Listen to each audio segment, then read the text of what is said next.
시편 45편은 제가 성경에서 가장 좋아하는 본문 중 하나이자 특별히 마지막 때라는 이 주제에 있어서 제가 가장 즐겨 묵상하는 그리고 즐겨 찾는 그런 본문 중 하나입니다. 왜 그러하냐면 성경에서 여러분 가끔 하나님과의 대화가 어떠한지를 우리에게 보여줄 때가 있습니다.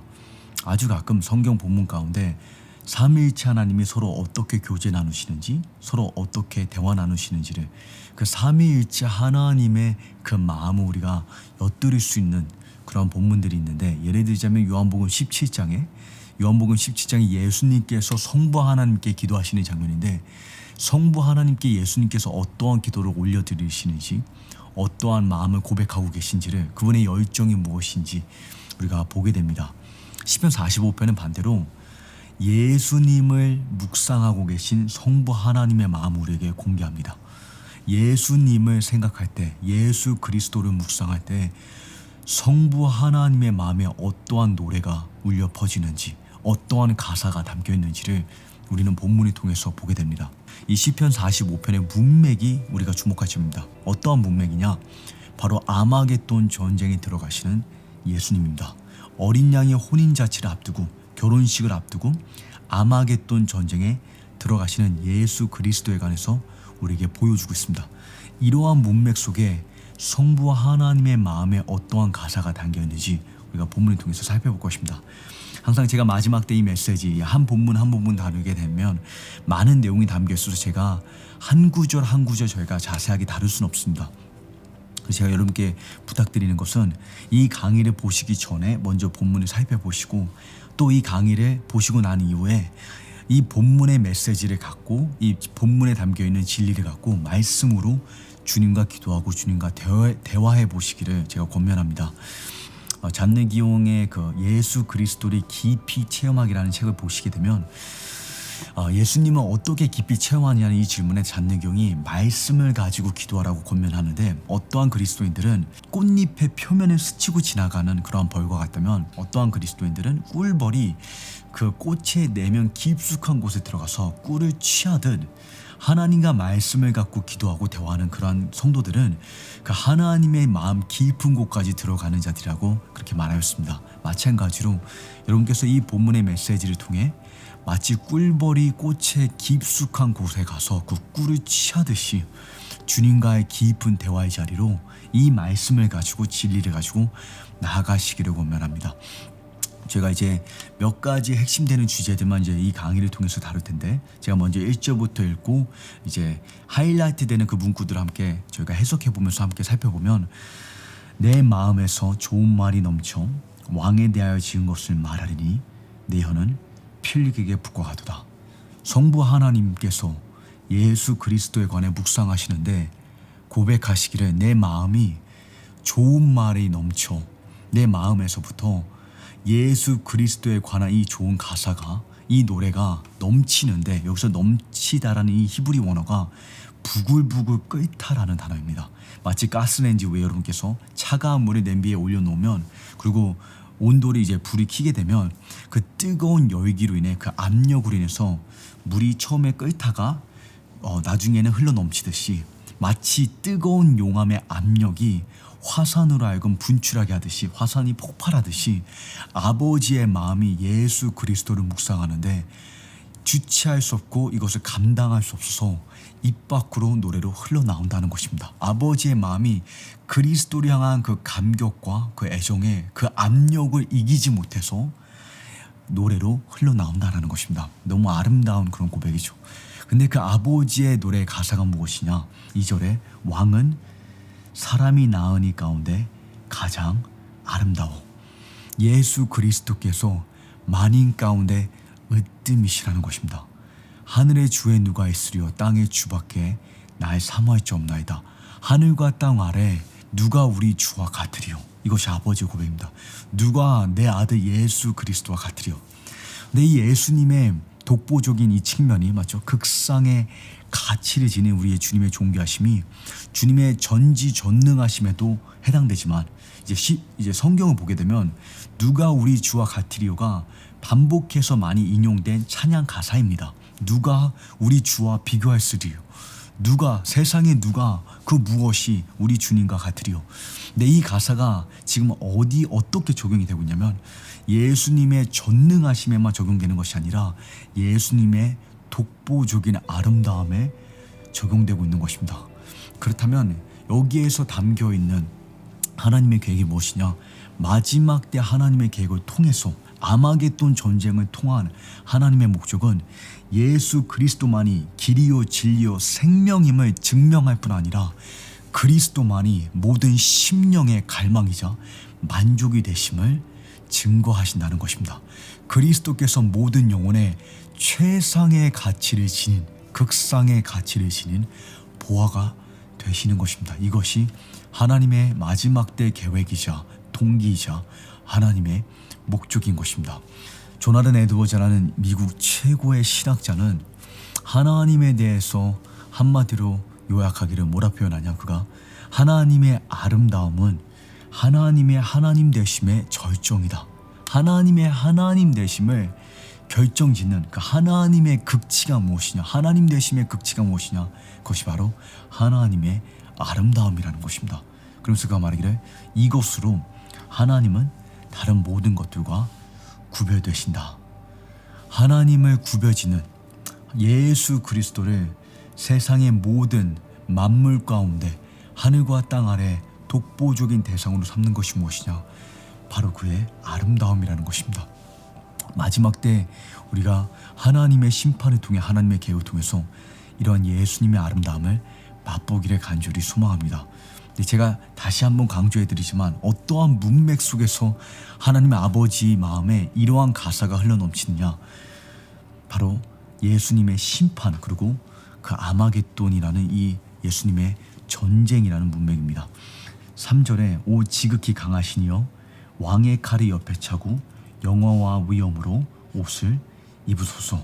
이 예수님께서 요한계시록 19장에 말을 타고 전쟁에 능한 여호와의 모습으로 어린 양 되신 예수님께서 유다의 사제의 모습으로 구세주 되시는 예수님께서 겸손의 왕 되신 예수님께서 영광의 왕의 모습으로 위엄 있게 전쟁에 들어가시는 그러한 장면입니다. 근데 여기서 우리가 주목할 점은 무엇이냐면 4절에 하나님 아버지께서 전쟁의 동기와 그 전쟁의 결과가 무엇인지 우리에게 말해주고 계시다는 것입니다. 왜 예수님께서 아마겟돈 전쟁에 들어가시냐? 아마겟돈의 목적이 무엇이냐? 아버지께서 설명하시기를 진리와 겸손과 의를 위하여. 하나님의 이 마지막 때 심판의 결과는 이 땅의 정의와 공의를 세우는 것이지 지구를 종말시키는 것이 아니라는 것입니다. 우리가 노아의 그 홍수 또는 소돔과 고모라 이런 하나님의 성경에 담겨있는 그 하나님의 심판을 공부할 때 하나님께서 화를 이기지 못해서 이 땅에 심판을 쏟아 부으시는 것처럼 우리가 그렇게 여길 수가 있는데 하나님의 심판에는 분명한 동기와 목적인데 그것이 무엇이냐? 심판을 통해서 그 하나님의 진노를 통해서 이 땅 가운데 진리를 세우고 이 땅 가운데 정의와 공의를 세우시는 것입니다. 그러하기 때문에 하나님의 심판은 그리스 신화가 말하는 것처럼 지구 종말이 아니라 이 지구가 완전히 불태워지고 멸망해서 완전히 사라져서 우리가 천당으로 도망가는 것이 아니라 이 지구가 정결케 되어서 이 지구의 에덴 동산이 회복되는 것이라는 사실입니다. 그래서 이사야 11장을 보게 되면 공의로 빈핍한 자를 심판하며 정직으로 세상의 겸손한 자를 판단할 것이며 그 입의 막대기로 세상을 치며 입술의 기운으로 악인을 죽일 것이며 공의로 그 허리띠를 삼으며 성실로 몸의 띠를 삼으리라. 그때에 그러면서 이제 쭉 양과 늑대와 사자와 송아지와 어린아이와 코브라가 어떻게 함께 노는 그 에덴 동산이 펼쳐지는지 자연세계가 어떻게 회복될 것인지를 쭉 설명하면서 9절의 결론 짓기를 물이 바다 덮음같이 여호와라는 지식이 세상에 충만할 것입니다. 우리가 하나님의 심판의 끝을 보게 된다면 그 심판을 그저 지식적으로 동의하는 것이 아니라 하나님의 심판이 마땅하다라고 인정하는 것이 아니라 그 하나님의 심판에 동역하는 자로 우리가 거듭나게 될 것입니다. 여러분 우리가 마지막 때를 공부하는 이유는 하나님의 심판이 옳다. 마지막 때 하나님께서 심판하실 거다. 이것을 지식적으로 인정하는 것이 목적이 아닙니다. 하나님의 심판에 성도들이 동역할 것에 대해서 요한계시록 5장, 8장 성경의 여러 본문들이 우리에게 보여주겠습니다. 특별히 계시록 19장을 보게 되면 하나님께서 음녀 바벨론을 심판하시되 성도들이 할렐루야로 주님께 화답하는 것을 우리가 보게 됩니다. 우리가 어떻게 그러한 성숙함의 단계까지 이르게 되냐? 하나님께서 세상을 심판하시는데 하나님의 진노의 잔이 이 땅에 부어지는데 어떻게 성도들의 입술에서 할렐루야의 코러스가 흘러나오냐? 그 하나님의 심판의 동기와 그 하나님의 심판의 결과를 우리가 헤아렸기 때문입니다. 그래서 이제 우리가 7절로 넘어가 보게 되면 계속해서 이 성경 본문은, 그리고 하나님 아버지는 이 전쟁에 능한 예수 그리스도의 성품에 대해서 다시 한번 우리에게 확증시켜 주십니다. 의를 사랑하고 악을 미워하니. 여러분, 예수님은 선과 악에 있어서, 의와 불의에 있어서 중립적이시지 않습니다. 세상이 하나님에 관해 갖고 있는 많은 참소 가운데 주된 참소의 메시지는 무엇이냐면 하나님께서 세상에 무관심하다는 것입니다.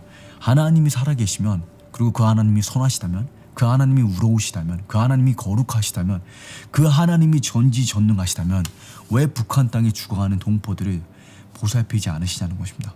왜 아프리카에 사람들이 굶어 죽어가냐는 것입니다. 왜 이라크와 왜 시리아에 왜 전쟁이 있고 수많은 사람들이 집을 잃고 가족을 잃고 죽어가냐는 것입니다.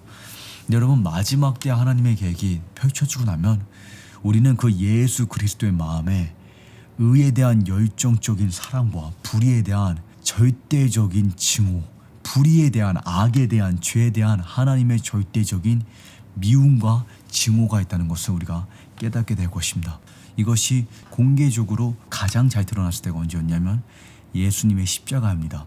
물론 노아의 홍수 때, 소돔과 고모라 때, 그리고 그 외에 하나님의 그 역사하심에 있어서 하나님께서 반복해서 의에 대한 주님의 헌신과 악에 대한 주님의 미움을 표현하시지만 예수님의 십자가는 선과 악에 대한 하나님의 마음을 분명하게 보여주고 있습니다.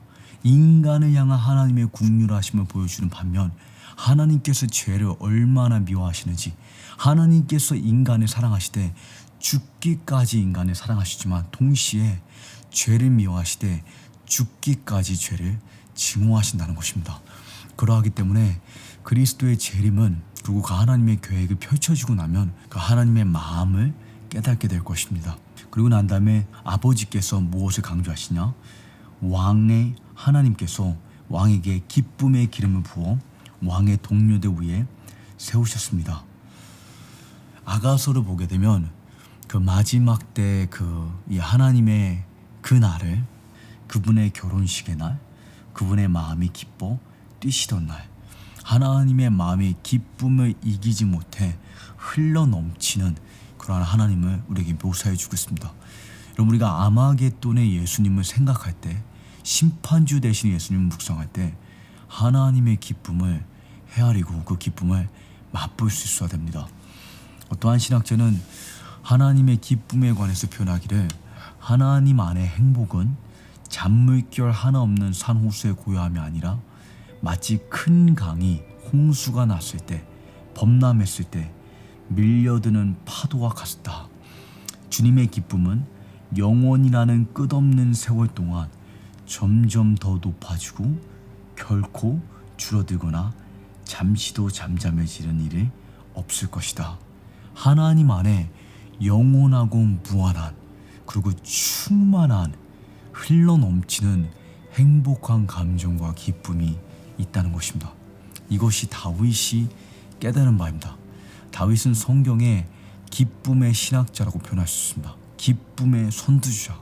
그는 일평생 하나님의 기쁨을 강물을 마시는 것을, 그 기쁨의 강물을 마시는 것을 자신의 삶의 목표로 삼았고 그 세대를 그 하나님의 기쁨의 자리로 이끌었습니다.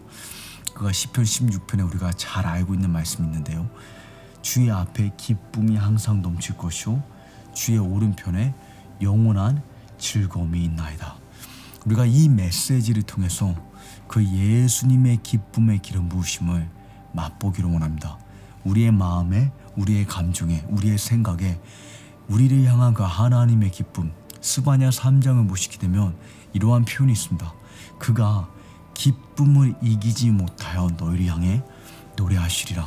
마치 예수님을 묵상할 때 그 아버지 마음의 감격이, 그 아버지 마음의 그 애정이 이기지 못해, 그 압력을 이기지 못해서 노래를 흘러나오듯 우리를 바라보시는 하나님의 기쁨이 그 압력을 이기지 못해서 노래로 흘러나온다는 것입니다. 그 하나님의 기쁨이 여러분의 생각과 여러분의 마음을 지배하기를 간절히 소망합니다. 특별히 이 마지막 때 메시지를 통해서 우리가 주님의 그 기쁨을 맛보기를 간절히 소망합니다. 제가 이제 9절로 넘어가서 9절을 보게 되면 이제 학자들이 굉장히 어려워하는, 어떻게 보면 가장 어려워하는 그 본문의 말씀이 있습니다. 왕의 딸들이 있고 왕의 오른쪽에는 오빌의 금으로 치장한 왕비가 있습니다. 여기서 왕의 딸들은 누구이고 왕비는 누구냐라는 이 질문에 학자들마다 또 주석마다 이제 견해가 다르고 해석이 다른데, 여러분께서 이것을 어떻게 해석하시던지 간에 이 안에 담겨있는 메시지는 분명합니다. 그 메시지가 무엇이냐면 하나님께서 그분의 백성을 영광의 트로피로, 하나님 영광의 면류관으로 삼으신다는 것입니다. 너는 여호와의 손에 화려한 면류관이 되고 우리 하나님의 손바닥에 놓여있는 왕관이 될 것이다. 하나님께서 이스라엘의 수치의 옷을 벗기시고 죄 대신 화관을, 그리고 그들에게 슬픔 대신 찬송의 옷을 입히사 세상에 하나님의 영광을 나타내는, 하나님의 영광을 반사하는 영광의 면류관으로, 트로피로 삼으신다는 것입니다. 시편 103편을 보시게 되면 내 생명을 파멸해서 구속하시고 인자와 긍휼의 관으로 씌우셨도다. 하나님께서 그저 우리를 구속하실 뿐만 아니라 인자와 긍휼의 관으로, 면류관으로 우리를 씌우신다는 것입니다. 여러분, 이것이 복음의 핵심입니다. 그리고 마지막 때 스토리의 핵심입니다. 하나님께서 그저 우리를 구속하시는 것이 끝이 아니라 구속을 통해서 우리를 구원하심으로 인해 출애굽하시는 것의 목적이 무엇이냐? 우리로 하여금 그리스도와 함께 하늘에 앉히신다는 것입니다. 에베소 2장에 맞죠? 이렇게 표현하고 있습니다. 긍휼에 풍성하신 하나님이 우리를 사랑하신 그 큰 사랑으로 인하여 허물로 죽은 우리를 그리스도와 함께 살리셨고 또 함께 일으키사 그리스도 예수 안에서 함께 하늘에 앉히시니, 하나님께서 우리를 이 마지막 때 스토리를 통해 구속하실 뿐만 아니라 하나님의 면류관으로 삼으시고 영광의 트로피로 세상에 드러내신다는 것입니다. 이것이 마지막 때 이스라엘 스토리죠. 마지막 때 우리가 경험하게 될 그러한 복음의 스토리입니다. 이제 저희가 마지막으로 이제 10절과 12절의 메시지를 간략하게 정리하고 이 메시지를 마무리 짓도록 하겠습니다. 딸이여 듣고 생각하고 귀를 기울이지어다. 내 백성과 아비 집을 잊어버리지어다. 그러하면 왕이 너의 아름다움을 사모하시지라. 저는 너의 주시니 너는 저를 경배할지어다. 여기서 하나님 아버지께서 마지막으로 열방을 향해서 권면의 메시지 전하십니다. 듣고 귀를 기울이며 하나님께 반응하라는 것입니다. 내 백성과 아비의 집을 잊어버리라. 마치 하와가 아비의 집을 떠나 남편의 한 몸이 된 것처럼, 그리고 룻이 고백하기를 당신의 백성이 나의 백성이요 당신의 하나님이 나의 하나님이라. 마찬가지로 하나님께서 열방을 향해 권면하시기를 그리스도의 전적인 소유가 되라는 것입니다. 그가 너의 주시니, 여기서 주신이라는 표현은 예수님께서 우리의 주인이시라는 것을 의미하기도 하지만 더불어서 우리의 신랑이심을 뜻하는 것입니다. 마치 사라가 아브라함을 자신의 주인이라 칭하였던 것처럼 그때 하나님의 계획이 펼쳐지고 나면 우리는 하나님을 우리의 주인 되심, 구주 되심으로 시인할 뿐 아니라 우리의 신랑 되심으로 영접하게 될 것입니다. 호세아 2장에 그날에 내가 너를 나에게 유인하리니 너는 나를 바알이라 칭하지 아니하고 내 주인이라 그저 칭하지 아니하고 나를 내 남편이라 칭하리라. 하나님께서 열방을 향해 권면하시기를 그리스도의 전적인 소유가 되라는 것입니다. 그가 너를 영광의 트로피로 삼으실 것인데 듣고 생각하고 귀 기울이며 왕께 반응하라는 것입니다. 이것은 마치 시편 2편의 다윗의 권면과 마찬가지입니다. 여호와를 경외함으로 섬기고 떨며 즐거워할지어다. 그 하나님의 심판과 그 하나님의 마지막 때 계획을 생각할 때 하나님을 섬기되 하나님을 즐거워하라는 것입니다. 하나님을 경외하는 것은 하나님 안에 만족을 누리고 하나님께서 우리의 독보적인 기쁨의 대상이 되는 것이 하나님께 순종하고 하나님께 반응하는 것입니다. 여러분, 우리가 이 시편 45편을 통해서 하나님 아버지의 마음에 감격을 일으키는 그 마음의 노래를 불러일으키는 예수님의 아름다움을 보기 원합니다. 그리고 하나님의 계획과 하나님의 마음의 동기와 하나님의 목적을 헤아릴 때 우리가 아버지께서 권면하고 있듯이 내 아비집과 내 백성을 잊어버리고 이 땅에 살아가는 동안 우리가 그리스도의 전적인 소유가 되어서 마치 룻이 보아스를 신랑으로 영접하였던 것처럼 우리가 예수 그리스도를 구주로 시인할 뿐 아니라 신랑으로 영접하여 주님의 전적인 소유가 되기를 간절히 소망합니다. 여러분, 오늘의 삶 가운데 이 메시지가 그러한 은혜를 가져오기를 간절히 바랍니다. 여러분, 우리가 마지막 때 메시지를 듣고 그냥 지식과 정보만 스쳐 지나가는 것이 아니라 마치 벌이 꽃잎을 그냥 스치고 지나가는 것이 아니라 그 꽃잎에, 그 꽃의 깊은 곳까지 들어가서 꿀을 취하는 것처럼 여러분께서 이 메시지를 통해서 하나님의 전적인 소유가 되고 왕의 아름다움을 보시기를 간절히 축복합니다.